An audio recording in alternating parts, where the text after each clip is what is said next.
when you fall into a black hole, how do you get stuck? How can you get stuck at the horizon for external observers, as well as pass through it until you reach the singularity? What is the truth? Right? What's the truth?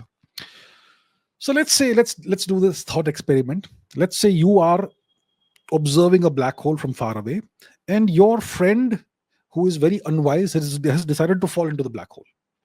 So you are wise, you are far away from a black hole, you're observing from a good distance, and your friend is not very wise, and he has decided to fall into the black hole. So from your perspective, you are an outside observer. You are at a safe distance. You are not going towards the black hole. You can see from far what's happening. So what do you see? You will see that as your friend goes closer and closer to the black hole's edge, the event horizon, you will see that for that person, for your friend, time seems to slow down. Your friend appears to move slower and slower. So he's falling towards the black hole. He's in a panic. He's moving, all that, right? He's waving his arms and all that. But slowly you will find that he's moving in slow motion. It's getting slower and slower. And eventually you will see him freeze. And you will see that he freezes, stops moving. He's frozen in whatever posture he is. And he never quite reaches the edge of the black hole.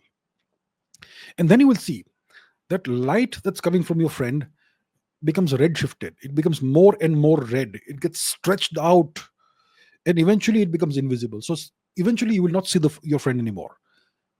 And from your perspective, it will look like that person never crossed the horizon. From your perspective, now let's put ourselves in the shoes of your friend. From your friend's perspective, he's falling in, and he doesn't see anything strange at the horizon. He doesn't feel anything strange at the event horizon. He passes right through the event horizon without noticing anything special.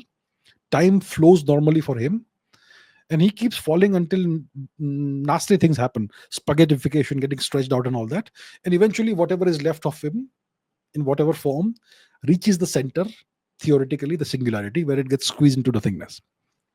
So both perspectives are right. What you see from outside is also true, and what an infalling person experiences is also true.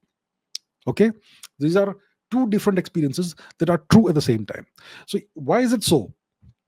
So imagine that you have a river that's flowing towards a waterfall. And there's a boat on the surface of the river that's going towards the waterfall. That's your friend.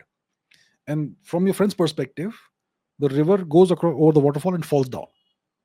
But if you have a fish flowing in the river against the current, which is like a ray of light trying to escape, and the fish will keep swimming as fast as possible against the current so that it doesn't fall down, but it will just stay in the same place. It keeps swimming, but it stays in the same place because the water is going against it. So that's like a photon, a light beam trying to escape. It gets frozen in the same place. So that's kind of how it is. That's an analogy that I can give you. It's a very strange thing. Black holes are strange objects. General relativity is a strange theory. And that's why it is so fascinating and so mysterious. But yeah, you get these weird phenomena from especially when it comes to things like black holes, which are some of the most extreme objects you can ever have anywhere in the universe.